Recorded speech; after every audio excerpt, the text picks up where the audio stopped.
Mi amigo, ¿qué tal Luis Carlos Galán?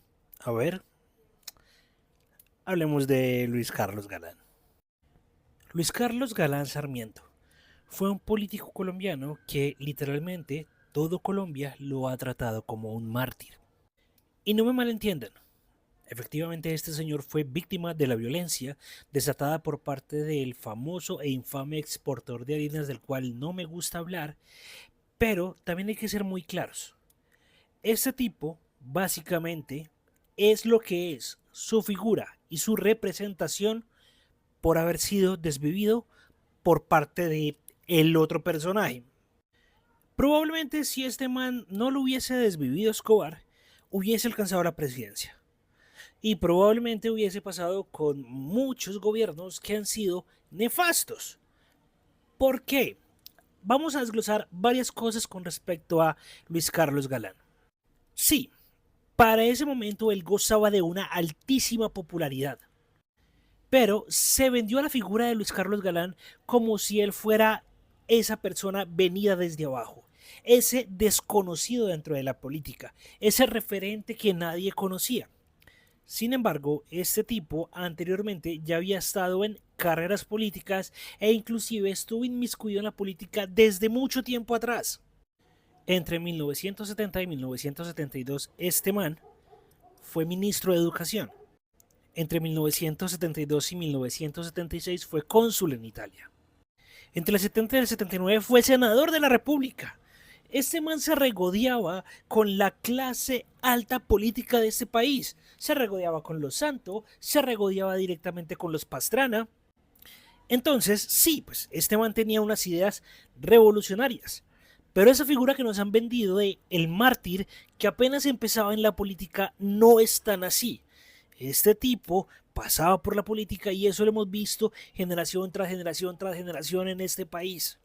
Este país siempre ha sido manejado políticamente exactamente por la misma clase dirigente. ¿Eso está mal? No, para nada. Pero quiero dejar en claro el hecho de que la figura de este man nos la han vendido mal. Eso en primer lugar.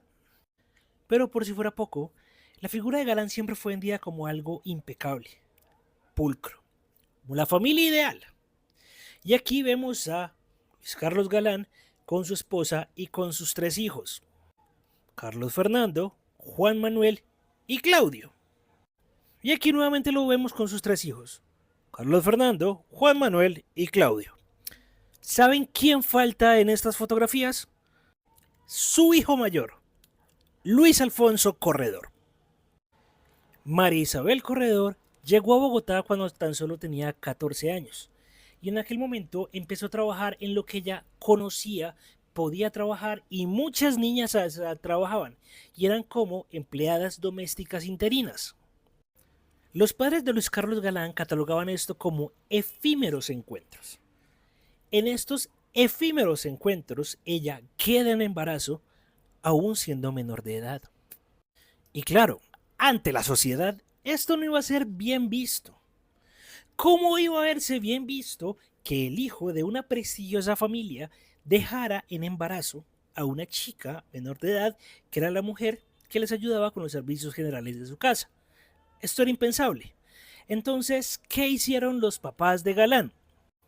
Tomaron al pequeño Luis Alfonso y lo enviaron para donde los abuelos, en una finca en Boyacá. Entonces, esta es la escena. María tiene un hijo. El hijo es separado de ellos. María continúa trabajando en esa casa por 10 años, alejada de su hijo y viendo cómo el padre de su hijo, que ni siquiera le dio el apellido, continúa con una carrera bastante vertiginosa y en ascenso dentro de la política de Colombia. Los otros hijos de Galán han construido una carrera política usando el nombre de su padre. Inclusive actualmente uno de los hijos de Galán es el alcalde de la ciudad de Bogotá, donde de forma sistemática utilizan la figura de su padre como un mártir. Mientras que a Alfonso le tocó luchar legalmente después del desvivimiento de su padre para que le dieran el apellido.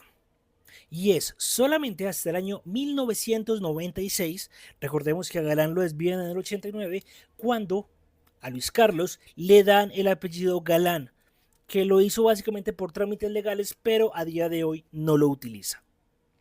Ah, es que usted es muy mentiroso y se inventa las cosas. Ok. Todo eso está supremamente bien documentado en el libro Las distancias de Sergio Ocampo Madrid. Se llama Las distancias básicamente por aquella distancia que se generó por parte de la familia Galán con este niño y también las distancias sociales que hay en diferentes entornos y todas las distancias sociales que tuvo que atravesar María Corredor pese a que estuvo relacionada directamente con Galán y este nunca respondió por su hijo. Déjenme saber en los comentarios con quién podríamos seguir y no se les olvide seguirme en todas partes como Calavera Barbada, leer mucho y cuestionarlo todo.